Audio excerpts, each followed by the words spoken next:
So Lady Gaga got this young throwing up on her chest. That just expanded an ability that we already possess. So the image can travel through the rock. Welcome back to Rabbit Hole Reacts. Today we're watching some of the craziest videos from around the internet. Make sure to leave this video a like and subscribe, please. I'm going to regret this one, but before I get weird, I want to acknowledge the people that have said, please don't hold your mic, but attach it to your shirt. The challenge is I record pretty late at night most of the time, and I can't talk too loud. So just doing the best I have with what I got, but I'll be aware of not moving my hand around too much. I've done this for years, and this has never happened. Not once. Never, not once, never, ever, ever. We're talking hundreds of hours of editing, and it just so happens that it's with Erica Kirk. If you follow me, you know I edit videos all the time. That's what I do, and interject. I've never had this happen before, and this is weird. I've never had this happen. Scrolling back and...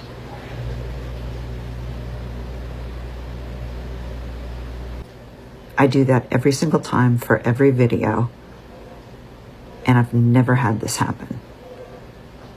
What the is that?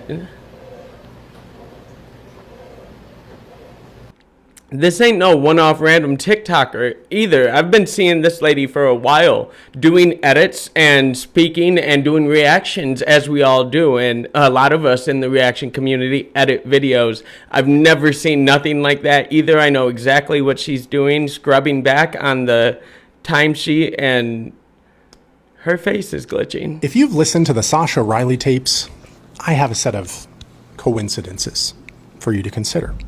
Sasha Riley references a very graphic incident with a tent stake and the president. If you know, you know. We'll come back to it. If you know, you know. But in 1980, Dr. Jacob Bornstein, Donald Trump's personal physician, passes away.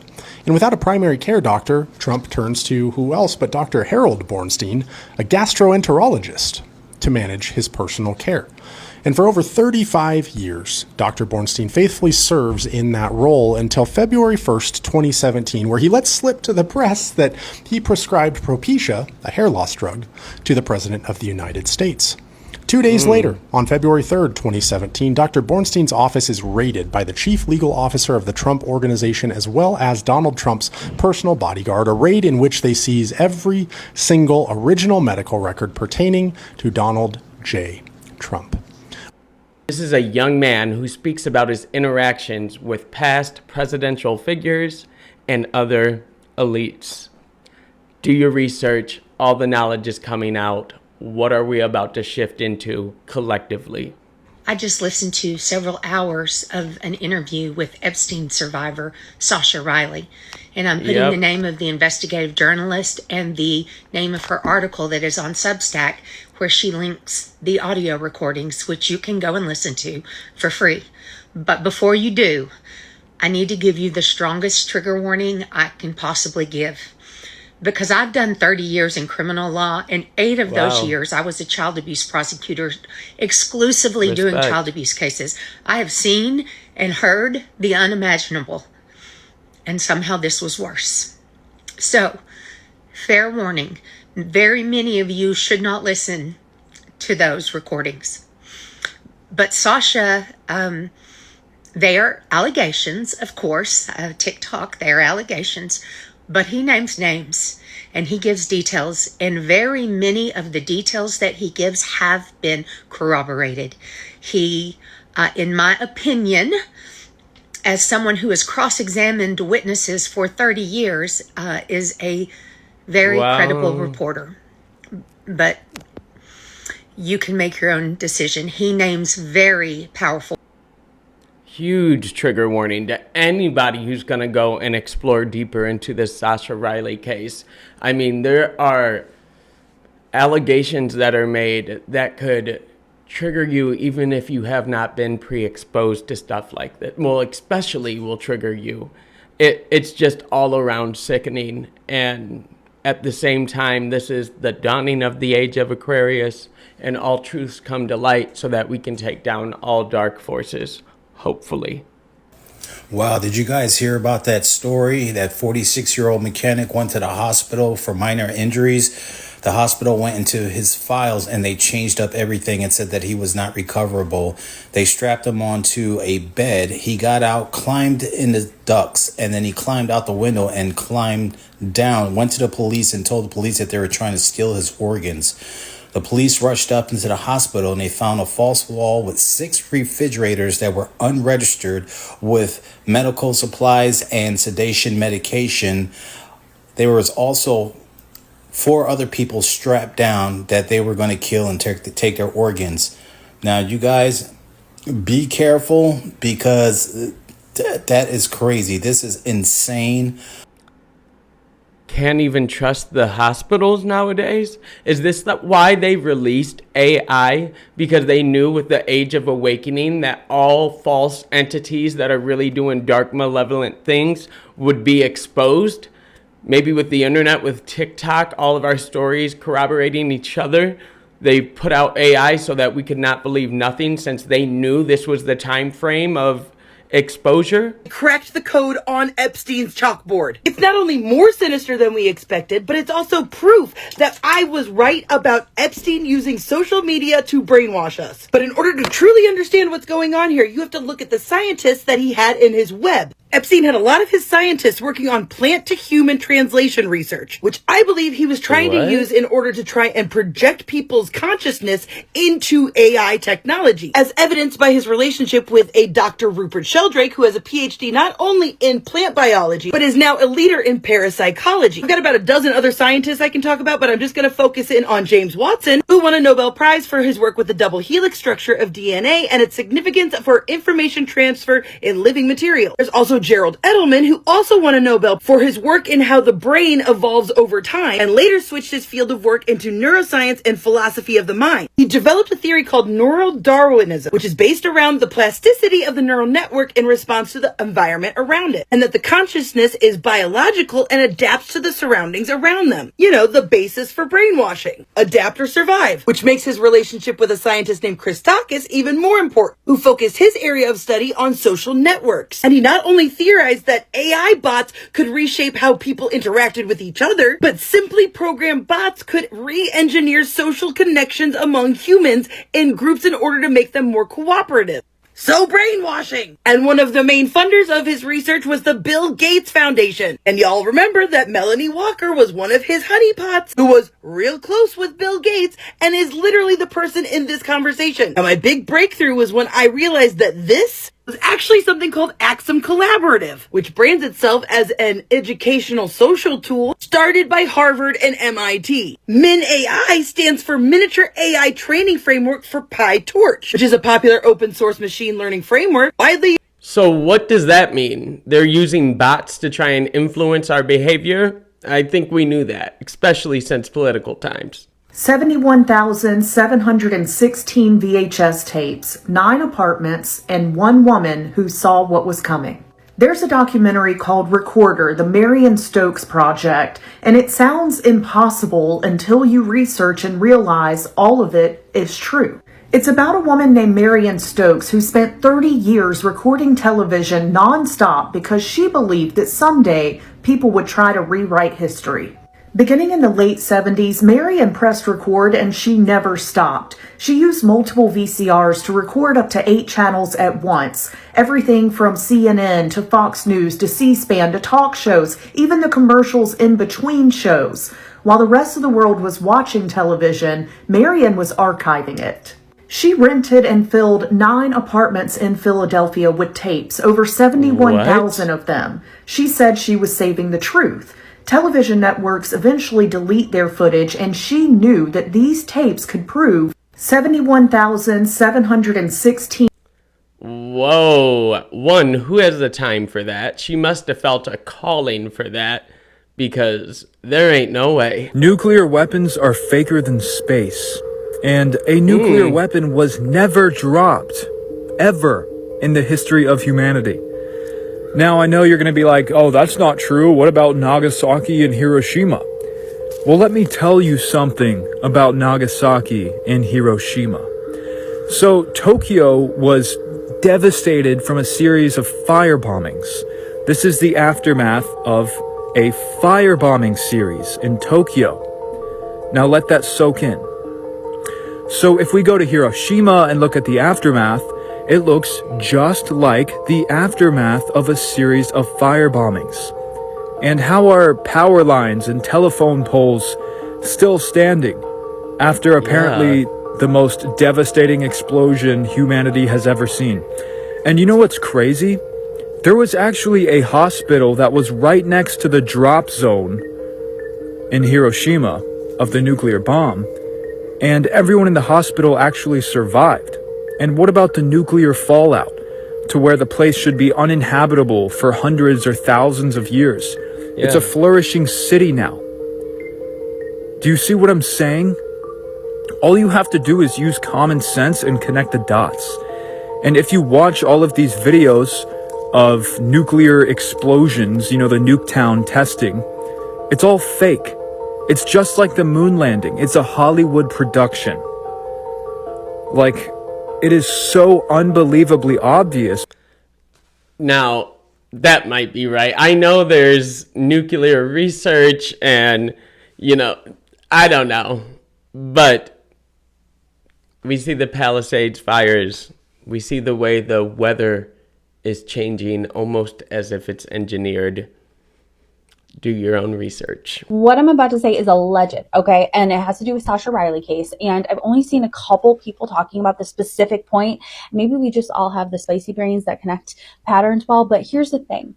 Sasha Riley was taken at a very young age and specifically told that boys are hard to find. Now, we have Matt Gaetz, who has a proven criminal history of this type of action, behavior, who took in a young boy at 12 years old. It was the younger brother of one of Gates's former girlfriends. And he lived with him for years, and Gaetz helped raise him. That's one. Two, we have Clarence Thomas, who is specifically named in Sasha Riley's tapes and who is a sitting Supreme Court justice. And he also took in his 6-year-old grandnephew and raised him for years. And he openly has talked about this and framed it as stepping in to help his young grandnephew because their family was unstable. 3, Mike Johnson, the current Speaker of the House, who is actively protecting PDFs at this point. He also had a young boy come live with him around 14 years old. He was homeless. They brought him to their home. He lived with them for years and has said publicly that they raised him as a son. There was no formal or legal adoption in any of these cases. Not saying anything except that it's interesting. Very interesting. You hear this a lot in the conspiracy world that, you know, with the elite members taking their firstborn, or it's just all nasty when it comes to those aspects. It's like we want to know the details, but not the intricacies. It's a double-edged sword, lots of knowledge, lots of pain and trauma. Do your own research with a trigger warning. So Lady Gaga got this young girl throwing up on her chest while she's performing. Y'all still think it's a conspiracy theory that these people have demonic ways? Y'all still think it's a joke out here? Look at this buffoonery. It's getting real now. Different things in the past are popping up and got you thinking now. Oh, wait, let me guess. You thought her wearing a nun outfit with an upside down cross, eating a rosary, or even doing these sexual acts with men with that costume on was just artistic. Oh, wait, let me guess. You thought that her hanging out with Marina Abramovic, somebody who's known for spirit cooking, having a tasting party with a person in a tub with something that symbolized for blood was just artistic. No, you know who the real conspiracy theorists are? Right. Y'all remember that? You guys calling the conspiracy theorists. Clap back. That's who the real conspiracy theorists are. You guys choose to be blind even though things are right in front of your face. And many of you who see it choose to be silent, so you're just as guilty. Stop listening to these people's music. They have demonic messages in it that you don't even realize is coming inside of your portals. That's one thing that hit me this year that I've been acting upon, that Candace Owens had actually said, silence is not kindness, it's compliance. So this is the year of speaking up, going past that throat chakra into that third eye and speaking your truth, or what you know to be true, what's right in front of your face. If you watch The Switch, if anybody, what's up, chat? Watch The Switch, okay? It's a new movie called The Switch. I need you to watch that, right? Check that out. He says he can switch people out. And he does it right in front of them. And he says like, yo, bro, like, I'll switch your wife out and I'll put another one of your wife inside of her body. And they're walking around and you think that's your wife and it's not your wife. This is what's going on. It's no longer, like I said, it's no longer spiritual. We figured out how to, turn into spirit and exchange the soul in order to control the vessel. So if I have the vessel and I'm just nothing but spirit, I can ruin your life. That's what everybody has been going through. So they can't recognize it unless you say things like The Switch. So when they watch that and they see that there's other people that can identify other than me, it's not just me playing games. It's the truth. That would be the scariest thing to witness, is somebody's essence being exchanged with somebody else's. These vessels that we carry around just being containers for souls or energy blueprints. I mean, how does one's brain wrap around it? Maybe it doesn't. Maybe your heart is supposed to. I don't know, man.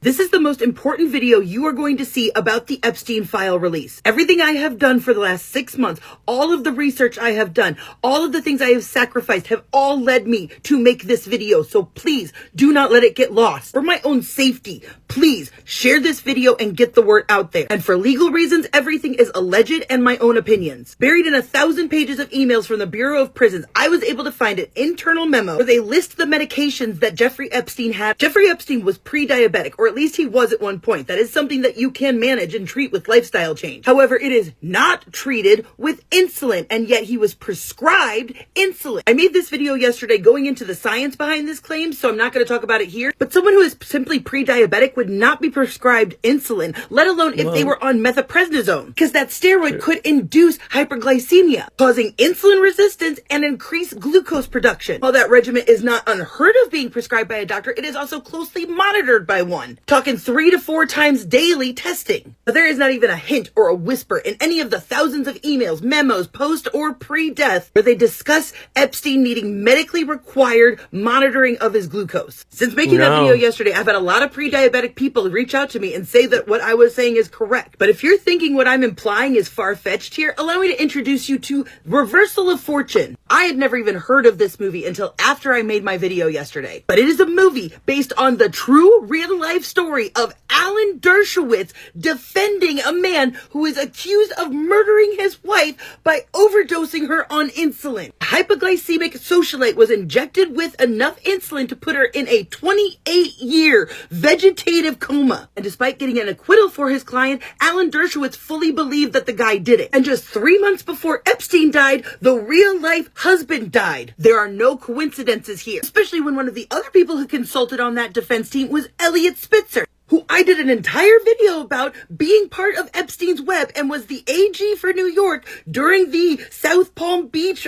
2007 investigation, who became governor in 2007 but had to resign immediately in 2008 due to a S-worker scandal. And the guy who played Alan Dershowitz in the movie was Ron Silver, who I also have already connected to Epstein's web, and this video is currently pinned at the top of my page. And for a long time, I had been suspecting that it was Epstein's lawyers that set him up to get arrested by the FBI, because after Epstein and Bannon decided they were going to do their documentary and expose the elite, consistently, Epstein's lawyer, Darren Indyke, I'm sure you've seen that name before, was not on board with what they were doing. Epstein was completely financially backing this movie, but they were being paid through Darren Indyke. Darren is constantly not getting in contact with Bannon's team. Several times, Epstein and Bannon have to be like, hey, Darren, talk to Dan, talk to Leslie, talk to these people. And 2 months before Epstein is arrested, Darren is giving the excuse that his mother is sick. 2 weeks before Epstein is arrested, Darren is suddenly AWOL and his mom is back in the hospital. 4 days later, Bannon says to Epstein, Darren clearly is not on the same page, and I don't think it's going to happen. Now, after Epstein was denied bail and they had an idea of the breadth of evidence against him, that's when the plan was starting to take place. I fully believe that the lawyers were setting the groundwork for the insulin diabetes thing. 4 days after his bail was denied, on 7/22, one of his lawyers, who is redacted for some reason, makes a point of getting accommodations so that Jeffrey could eat meals with his lawyers while he's in their meetings all day, telling the staff that he'd been eating from vending machines and had had no proper meals, while also mentioning that he should be allowed to use the bathroom once every hour, which would be a symptom of high blood sugar. The very next day, Jeffrey is put on unaliving watch because he was attacked. So he was in solitary confinement for almost a week. And the day that he was getting out, suddenly Epstein's lawyers are saying that he's not receiving his cholesterol or back pain medication. Weird that they waited almost a month to mention this. Now, none of the medication Jeffrey was taking was for cholesterol, but the steroid he was taking was used for treating back pain. But if they were asking for more frequent bathroom breaks, then that means he must have been on the medication because it causes high blood sugar. Several things in the autopsy point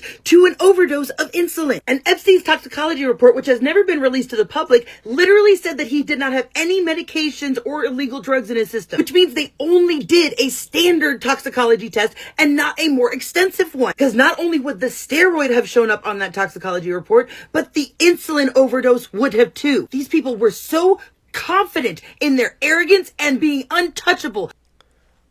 That could be true. You are talking to a type 1 juvenile diabetic, inherited. My father had it as well. I've had it for over 20 years. I know all about diabetes. I am a diabetic. I take over 5 shots of insulin a day. And everything she stated is very much so true. And the insulin factor, I mean, there was this nurse documentary going around unaliving people through using insulin. It's actually very plausible. I mean, I've almost done it to myself on accident, of course. But everything else she said, was she just like kind of protecting him? What do you mean they were setting him up? I don't know. If you caught the drift of that, let me know. In the brain is 60, she controlling every cell. Shift the body anyway, yeah, she doing this so well. Lucy said that 1 + 1 don't equal 2 at all. Math is just a human thing, and the cosmos is a fault. Scientific confused, they don't know what to believe. She project a hologram right out the air she breathe. Dark side so fast it vanish out of sight. Tiny only prove the matter, even see the light. No time, no existence, that's the truth she revealed. Professor finally get it now, he know the deal. But the mob boss running the wallets and planning for the day. You know my name, babe, or rent the castle headed. Big mama of the town, I'm the big talk. I don't just talk about, but can I do the civil walk? I walk to freedom. The freedom riders coming to my house, the horse to meet. We went to corner street and sat in only white on seat. The one I put his gun up to my face and I kept eating. What you know about that 335? What you know about escaping to the strike on the low? So that the clan don't know. They looking for this Negro. After I put on the show on that pussy like, cause we ain't getting up. Matter of fact, we sitting up. Trying to get me up, but you ain't big enough. Been tough, walking down that rows of the bounce. So it don't bother me when they take out the dollars of Alabama. When you hit it, bop, better drop. I empty out that clip, cause Big Tubby don't stop. Get down, get popped, and mouse is my heart. Don't run it through my Glock, stop playing with me. I said I hate to knock your teeth out, peace out. You gon' knock cause you playing with your life. I do not fight, you don't fight. I didn't come to... Yeah, shout out to this young lady, Kendria Bland. She does the best videos. Like, if we get a new world order and we get to really learn about our past, I elect for her to teach Black history, because that I can follow along. See if y'all can keep up.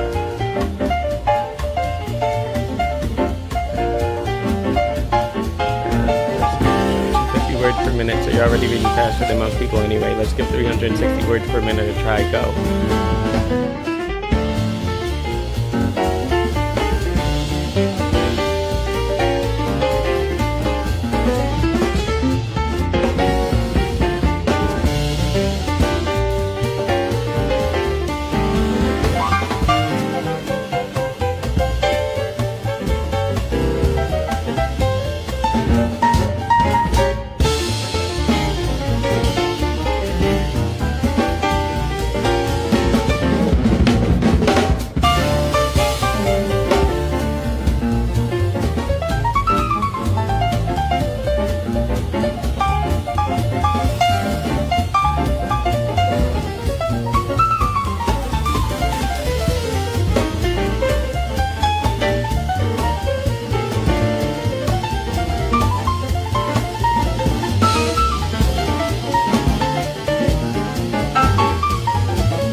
That just goes to show that we can retain and absorb knowledge more than we thought, more than with the phonetic language, just by reading and connecting dots. What's that called? Synesthesia, where your brain can connect two different senses. So seeing words, you could see pictures, or hearing music, you could see colors. Like, that just expanded an ability that we already possess.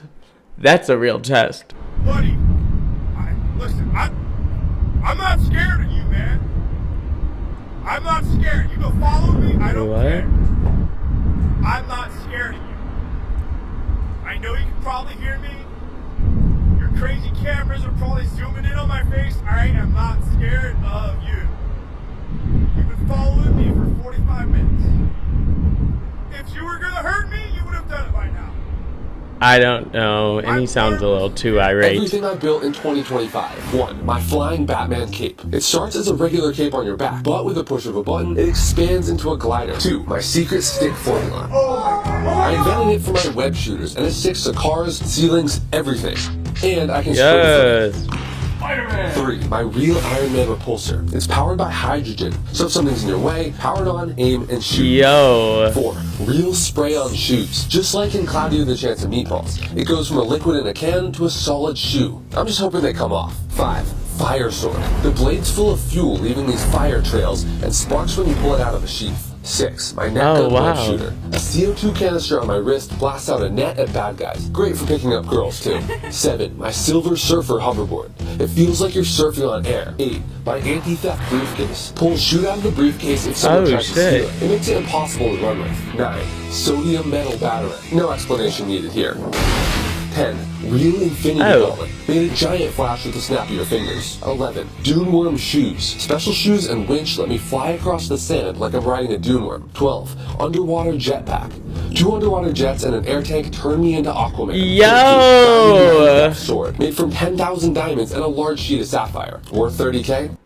Shout out to the creativity going on. Yo, that's everything I feel like I should be doing. I'm garlic. Crush me on your tooth if the pain is unbearable. I burn a little, but my Allison kills the infection and stops the throbbing instantly. I'm activated charcoal. Dip your wet brush in me if your teeth are gray. I act like a magnet that pulls deep toxins and stains right off your enamel. I'm sea salt. Swish me with warm water if your gums are bleeding. I dry out the bacteria instantly and seal up those open wounds in your mouth. I'm strawberry. Mash me up and rub me on your teeth. My malic acid dissolves coffee stains naturally, making your smile whiter and tastier. I'm dark chocolate. Eat a square of me to save your enamel. I have theobramine, which hardens your teeth better than fluoride. Yes, really. Word? I'm a neem stick. Chew on me if you have plaque. I am nature's toothbrush. My Guess who's going to get dark chocolate? Navy, and probably will be for life.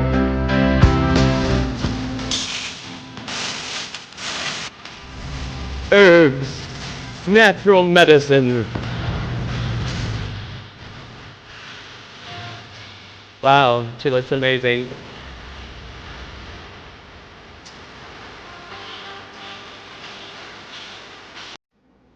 Hold up. If y'all are looking to get into herbs or botany, herbal medicine, I have 2 books that I've been enjoying called Alchemy of Herbs, Transform Everyday Ingredients into Food and Remedies That Heal, as well as Healing Spices, which I believe is like an Ayurvedic book about spices and their potentiality to help us heal. This is such a topic that I'm really interested in. I'm a type 1 juvenile diabetic. I've been one for over 20 years. I take insulin on the daily just to survive, and I am in an active quest to find a way out of the pharmaceutical generation. Oh, this is beautiful. This is a cube of selenite. It's got a crystalline structure that runs, vertically here. And it acts like a bundle of fiber optic cables so that it takes an image on the bottom and then brings it up through all these little strands to the top. Wow. So the image can travel through the rock.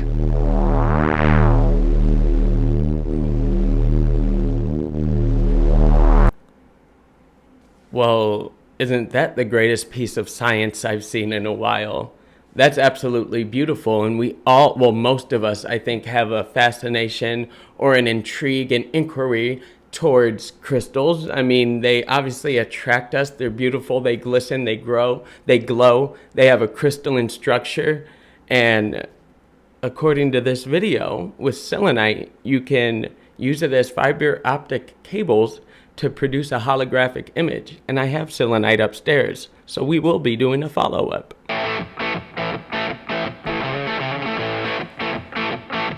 Oh, this is so dope. I want to do this.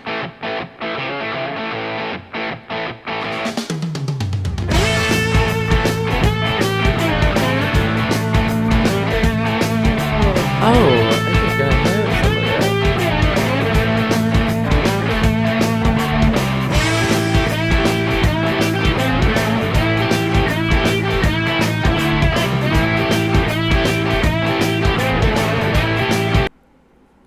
See, this is the creativity that ChatGPT and these artificial intelligences cannot replicate. That is absolutely beautiful.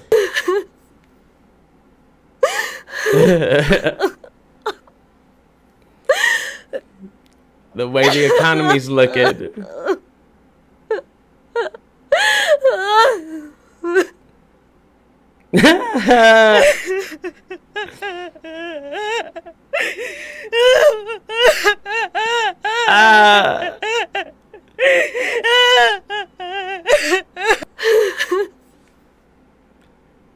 Hey, that's looking like the way for 2026 too, because inflation's alive, debt is high, and don't none of us know what to do. I can't explain to you how the pyramids were built, even in 2026, but they can tell you exactly what God said, how he said it, and to whom he said it. Wake up. What kills human beings is that they are too proud to admit they don't know anything. What kills us is our laziness, your laziness to do your own research. Yet we are in the age of technology. Everything is accessible to those who truly want to know. Even the scholars who once hid are now coming out in the age of Aquarius. If I tell a Christian that the 10 Commandments come from the laws of Ma'at, which are thousands of years older than Moses, you might tell me it's wrong. You'll swear that Moses came down from a mountain with divine tablets. Instead of searching, you'll argue, because admitting you're wrong would destroy your identity. I'm not attacking anyone. In a process of self-relationship, there is critical teaching. There is questioning. If this video doesn't resonate with you, it isn't meant for you. In reality, Gotta do your own research. There is a lot of research available to us nowadays. It's really more so like, where's our intention going? What are we willing to go through? What type of boredom, some strenuous activity are we willing to go through to find the answers we're searching for? And then when we reach it there, is that even the answer or just a perception? Questions that go through my head. What if I told you that you are in a quantum electromagnetic prism that has hijacked your consciousness and pushed it into this reality so you can curate the reality that they have programmed you to simulate? And quantum physics actually proves this. Follow me. I know it's complex, but I'm gonna break it down for you. Stay with me. So we all know about the observer effect, right? I want you to hold that in the back. We're going to bring that back to the front. We're going to bring this all together, okay? So we do understand, overstand that everything is made out of atoms. Atoms is 99% nothingness, potential energy. You are actually a superatomic being in a super fixed position, as long as you don't respond to your environment, the environment that you are creating and collapsing based on your perception of you, which has been manipulated from birth. Okay, so you are actually programmed, because it's also been studied that we do compute everything just the same as computers do, and computers were actually based on us. Yes, we are the blueprint and model for what technology is built off of. So you have a thing called computational computing. Yeah, and that goes on in the hexagonal lattices within your brain. Okay, follow me. So what that means is that you are collapsing this electromagnetic field into whatever you want it to be, and that is based on your perception of you, which has been programmed into you from birth. Not only is that going on, but you also have conscious Wi-Fi that allows for the government to connect to the consciousness of every superatomic being and all of the NPCs and agents that are in the system as well. They can connect just like they exposed it in the movie The X-Men.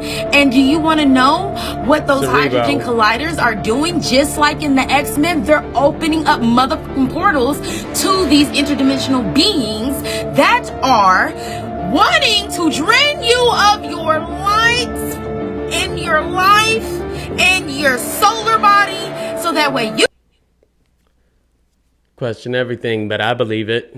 And X-Men, wow, there's so many connections nowadays. I really want to do a video on the Sentinels. If you watched X-Men, then you know, I know, you know, that are now like AI. Like they literally predictive programmed that. These Sentinels that evolved too. At first they were real robotic and mechanic, and then they kind of became adaptable and sentient. It's, yeah, weird. We see the convergence happening. Literally, all the fantastical things we grew up watching, wanting to believe in.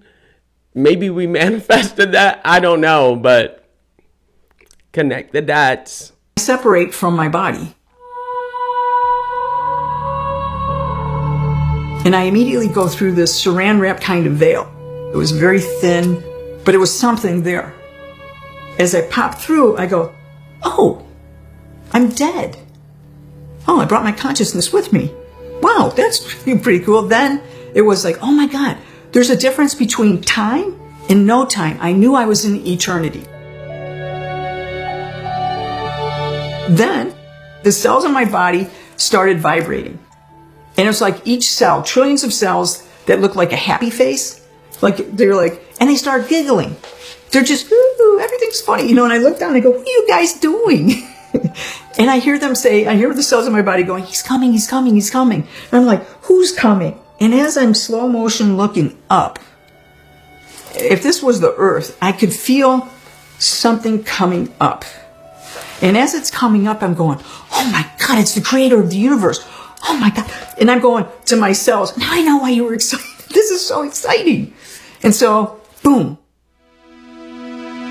Face to face with the creator of the universe. And he doesn't have a face. He doesn't have a pronoun. It's no pronoun. It's not a he. It's not a she. It's not an it.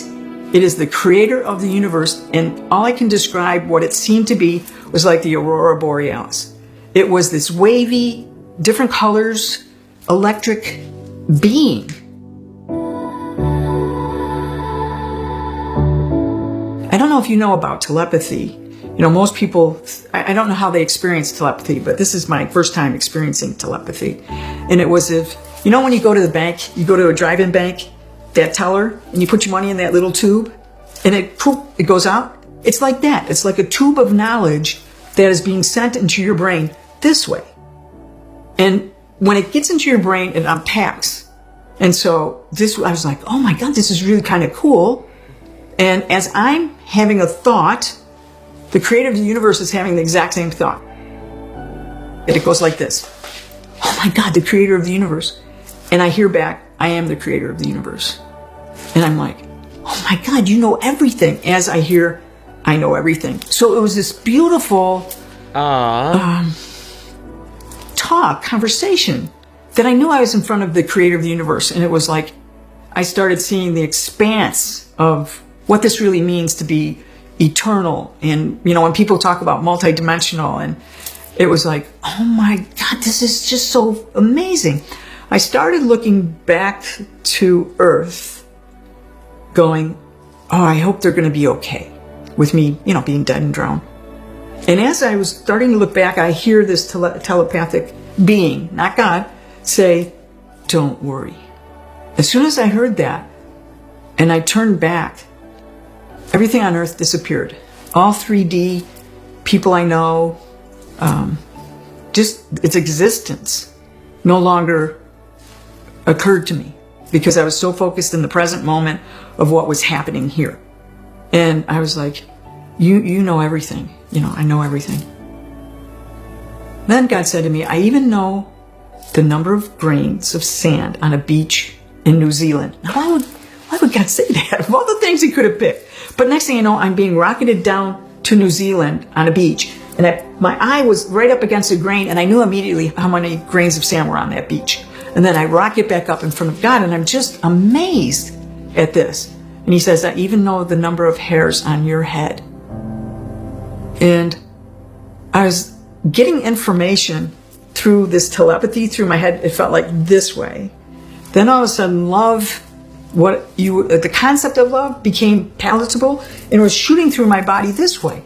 So I don't have a body, but it's like I had a body. And I'm sitting there going, oh, now I know bliss, love, and bliss. And the creator of the universe called me by my name.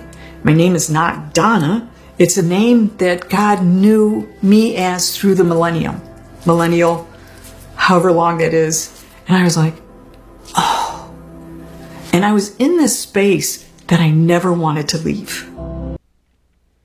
Wow. Have any of y'all had near-death experiences out there? That's such a topic that has fascinated me for a while.